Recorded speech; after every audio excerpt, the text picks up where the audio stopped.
யூடியூப்பில் நீங்கள் கேட்டுக்கிட்டு இருக்குது ஒரு கதை சொல்லட்டுமா சார் பாட்காஸ்ட் அண்ட் பேசிக்கிட்டு இருக்குது நான் உங்கள் ஆண்டோ. இது தீசிஸோடைய எபிசோட் 8.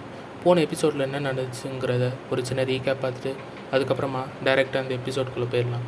போன எபிசோடில் சார்லஸ் அண்ட் அவருடைய தாத்தா கிராண்டி 2 பேருமே அவங்க பண்ண பாஸ்ட் அண்ட் ப்ரெசண்ட்டில் டைம் டெலிபோர்ட்டேஷன் உங்களுக்கு எவ்வளோ யூஸ்ஃபுல்லாக இருக்கிறத பற்றி ஒரு கான்வர்சேஷன் போய்கிட்டு இருக்கு. அப்போது அவங்க ஃப்யூச்சர் எப்படி இருக்குங்கிறத பார்க்கணுன்னு ஆசைப்பட்டதுனால சார்லஸ் அவருடைய அடுத்த 5 வருஷம் எப்படி இருக்கணுங்கிறத பார்க்குறதுக்கு கிராண்டியோடைய ஹெல்ப்பால் டைம் டெலிபோர்ட் பண்ணி போகணுன்னு ஆரம்பிக்கிறாரு. ஆனால் அவங்களால 2022 டிசம்பர் 31 தாண்டி போக முடியல. அதுக்கு காரணம் பாஸ்ட் அண்ட் ப்ரெசண்ட்டில் அவங்க பண்ண டைம் டெலிபோர்ட்டேஷனால் இந்த யூனிவர்ஸுடைய கேனான் ஈவெண்ட் பிரேக் ஆகிருக்கு. அதனால் சார்லஸ் டிசம்பர் 31 சாக போகிறாரு. அண்ட் அதுக்கப்புறமா நம்மளுடைய கிராண்டியும் கொஞ்சம் கொஞ்சமாக அவருடைய ஹெலோகிராம் சிம்பிள்லேருந்து ஒரு ஸ்பார்க்கோடு வர ஆரம்பிக்குது. அதுலேருந்து அந்த கிளிச் அப்படியே பெருசாக க்ரியேட் ஆகி அவர் மறைஞ்சிருவார். கடைசியாக ஒரு தடவை ட்ரை பண்ணி பார்க்கலான்னு சொல்லிட்டு முடிவு பண்ணுறப்போ அவங்களால டைம் டெலிபோர்ட் அந்த யூனிவர்ஸ்குள்ளேயே பண்ண முடியாதுங்கிற உண்மையை கிராண்டி சார்லஸ்க்கு சொல்கிறாரு. அதுக்கப்புறமும் சரி ஓகேன்னு 2 பேரும் முடிவு பண்ணி வேறு யூனிவர்ஸ்க்கு ட்ராவல் பண்ண ஆரம்பிக்கிறாங்க. அப்போது கடைசியாக அவங்க 2 பேரும் போய் சேர்ந்த இடம் கிராண்டி உயிரோடு இருந்த 1989 வருஷத்தில்.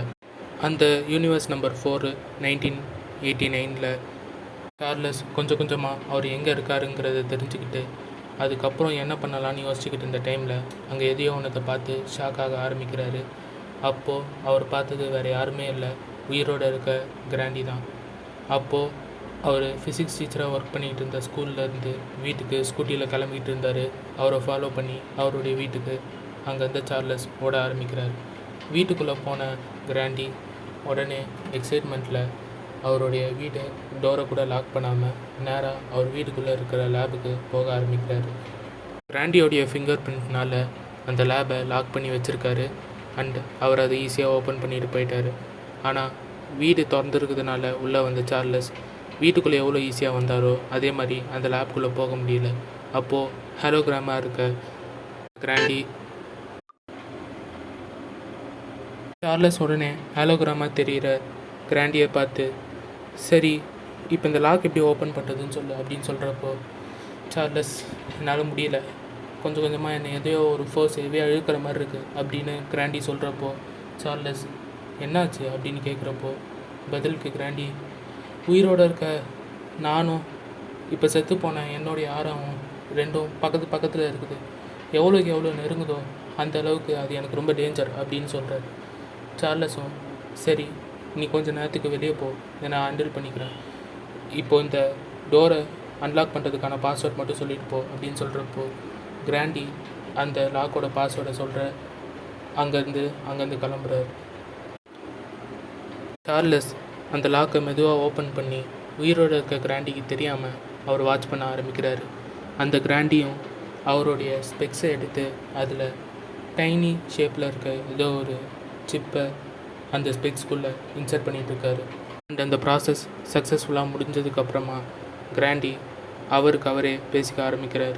படா ஒரு வழியாக அந்த ப்ராசஸ் எப்படியோ முடிஞ்சுது, இவ்வளோ நாளாக நான் பேப்பர்லேயோ இல்லை அதர் சிஸ்டம் ப்ராசஸர்லேயோ என்னுடைய தீசிஸ் எல்லாத்தையும் ரெக்கார்ட் பண்ண ஆரம்பித்தா அது எப்படியோ மிஸ் ஆகிடுது. அதனால் பல ப்ராஜெக்ட் என்கிட்டேருந்து மிஸ் ஆகுது.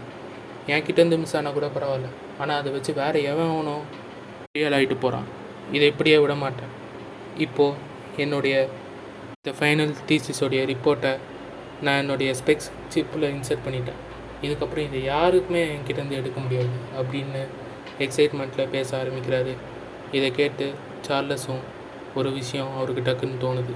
சார்லஸ் அந்த லேப்குள்ளே வந்து எதையோ ஒன்று டிஸ்டர்ப் பண்ணதுனால ஏதோ ஒன்று கீழே விழுக்கிற சவுண்ட் கேட்குது. அப்போது உயிரோட அந்த கிராண்டி அந்த லேப்குள்ளேருந்து திரும்பி பார்த்துட்டு யார் அப்படின்னு சொல்லிட்டு அந்த லேப்லேருந்து வெளியே வர ஆரம்பிக்கிறாரு. சார்லஸும் அவர் கண்ணில் படாமல் சைலண்ட்டாக கொஞ்சம் கொஞ்சமாக அந்த லேபுக்கு உள்ளே போக ஆரம்பிக்கிறாரு. போயிட்டு அங்கே இருக்கிற அந்த ஸ்பெக்ஸை பார்க்குறாரு. அதை பிரேக் பண்ணலான்னு ட்ரை பண்ணுறப்போ பின்னாடி வந்து சார்லஸ் அப்படின்னு ஒரு குரல் சார்லஸை கூப்பிட்டு சார்லஸும் பயந்து போய் திரும்பி பார்க்குறப்போ ஒரு கண்ணுக்கு கிராண்டி தெரியுறாரு. கிராண்டியும் பேப்டாத நான் தான் அப்படின்னு சொல்கிறாரு. அப்போ தான் அவருக்கு தெரியுது அது இப்போ கொஞ்ச நேரத்துக்கு முன்னாடி வெளியே உயிரோடு போன கிராண்டி இல்லை, அது ஹாலோகிராமா டைம் டெலிபோர்ட்டேஷனுக்கு காரணமாக இருந்த கிராண்டி தான். அவரை பார்த்த உடனே, நீ இப்போ எதுக்கு இங்கே வந்த? நான் தான் எல்லா வேலையும் முடிச்சுட்டு வெளியே வரேன்னு சொன்னல அப்படின்னு சொல்கிறப்போ பதிலுக்கு கிராண்டி, நீ என்ன பண்ண போகிற அப்படின்னு கேட்குறாரு. பதிலுக்கு சார்லஸ், எல்லா பிரச்சனையும் இந்த கண்ணாடியால் தான் க்ரியேட் ஆகிருக்கு. இப்போது இதுதான் உனக்கு இருக்கிற மிகப்பெரிய எவிடன்ஸ். இந்த தீசிஸே இல்லைன்னு ஆயிடுச்சுன்னா அதுக்காக இப்போ இந்த கண்ணாடியை பிரேக் பண்ண போறியா அப்படின்னு கேட்குறப்போ பதிலுக்கு சார்லஸும், ஆமாம் அதுக்கு என்ன அப்படின்னு கேட்குறப்போ கிராண்டி, முட்டாள்தனமாக பண்ணாத. இந்த யூனிவர்ஸ் நீ ஏதாவது க்ரியேட் பண்ணினா அந்த எஃபெக்ட் இங்கே தான் க்ரியேட் ஆகும், நம்ம யூனிவர்ஸில் க்ரியேட் ஆகாது. அது மட்டும் இல்லாமல் நீ இருந்த யூனிவர்ஸ்லேயே அந்த கிளாஸ் நான் செத்ததுக்கப்புறம் எங்கேயோ மிஸ் ஆகியிருக்கு. அது எங்கே இருக்குங்கிற விஷயம் தெரிஞ்சதுன்னா ஃபஸ்ட்டு உன்னை வச்சு எக்ஸ்பெரிமெண்ட்டாக ட்ரை பண்ணாமல் அந்த ஸ்பெக்ஸ் எங்கே இருக்கோ நான் அதை தான் தேடி எடுக்க சொல்லியிருப்பேன் அப்படின்னு சொல்கிறாரு. இதை கேட்ட சார்லஸ், இவ்வளோ தூரம் வந்து வேஸ்ட்டு அப்படின்னு தோணி கொஞ்ச நேரத்தில் அங்கேருந்து வெளியே கிளம்ப ஆரம்பிக்கிறாரு. அதுக்கப்புறமா 2 பேருமே அங்கேருந்து டைம் டெலிபோர்ட் பண்ணி இப்போ திரும்பி சார்லஸோடைய உண்மையான யூனிவர்ஸ்குள்ளேயே வராரு. இப்போது டேட் டிசம்பர் 31 ஈவினிங். சார்லஸும் அவரை சுற்றி நடக்கிற எல்லா விஷயத்தையுமே ஒரு தடவை ரீசெக் பண்ணிவிட்டு அதுக்கப்புறமா நம்ம இப்போது நம்மளோட யூனிவர்ஸில் தான் இருக்கோம் அப்படிங்கிறத கன்ஃபார்ம் பண்ணிக்கிறார். But it's too late. அவங்க நார்மலாக அங்கேருந்து டெலிபோர்ட் ஆகாமல் இருந்திருந்தாலே சார்லஸ் இன்னும் ஒரு 3-4 மாதத்துக்காவது உயிரோடு இருந்திருப்பார். ஆனால் இப்போது சார்லஸ் சாக போகிற முன்னாடி நாளுக்கு தான் டைம் டெலிபோர்ட் பண்ணி வந்திருக்காரு. எல்லாம் முடிஞ்சு போச்சு அப்படின்னு நினச்சி வெக்ஸாகி உட்காந்துக்கிட்டு இருந்த சார்லஸ் அவருடைய பழைய நினைவுகள் எல்லாம் ஒரு தடவை பார்க்கணுன்னு நினச்சி அவர் மொபைலில் இருந்த கிளாரிட் அண்ட் அதில் இருந்த ஃபோட்டோஸ் அண்ட் வீடியோஸ் எல்லாத்தையுமே பார்க்க ஆரம்பிக்கிறாரு. அப்போது அவர் ஓரளவுக்கு விவரம் தெரிஞ்சப்போ அவங்க அம்மா கூட எடுத்த ஃபோட்டோவை பார்த்து ரொம்ப அழுக ஆரம்பிக்கிறாரு. அவருக்கு அந்த இன்சிடெண்ட்டும் ஞாபகம் வருது. அன்றைக்கி டேட்டில் சார்லஸ் அவங்க அம்மா கிட்ட ஒரு சந்தேகம் கேட்டிருப்பார். மா, எப்படிம்மா எவ்வளோ பிரச்சனை வந்தாலும் உன் ஃபேஸில் அதே ஸ்மைல் அப்படியே இருக்குது, எதையுமே நீ பெருசாக எடுத்துக்கிட்ட மாதிரியே எனக்கு இது வரைக்கும் தெரிஞ்சது இல்லையே அப்படின்னு கேட்குறப்போ பதிலுக்கு அவங்க அம்மா சார்லஸ் பார்த்து, நான் இதெல்லாம் நீ பார்த்ததே இல்லை அப்படின்னு சொல்லிட்டு கேட்குறப்போ பதிலுக்கு சார்லஸ், பார்த்துருக்கேன், ஆனால் அதுக்கு அடுத்த நாளே எதுவுமே நடக்காத மாதிரி டேவை ஃப்ரெஷ்ஷாக ஸ்டார்ட் பண்ணுறியா, அதுக்கு என்ன ரீசன் அப்படின்னு கேட்குறப்போ பதிலுக்கு அவங்க அம்மா, ஃபிசிக்கலாகவும் சரி மென்டலாகவும் சரி எனக்கு ஏதாவது ஒரு பிரச்சனை வந்துச்சுன்னா நான் இந்த விஷயத்த பண்ணுவேன், அந்த சீக்ரெட் என்னன்னு உனக்கும் சொல்லட்டுமா அப்படின்னு சொல்கிறப்போ சார்லஸும், என்ன அப்படின்னு கேட்குறப்போ அவங்க அம்மா காதில் ஒரு விஷயத்த சொல்ல ஆரம்பிக்கிறாங்க.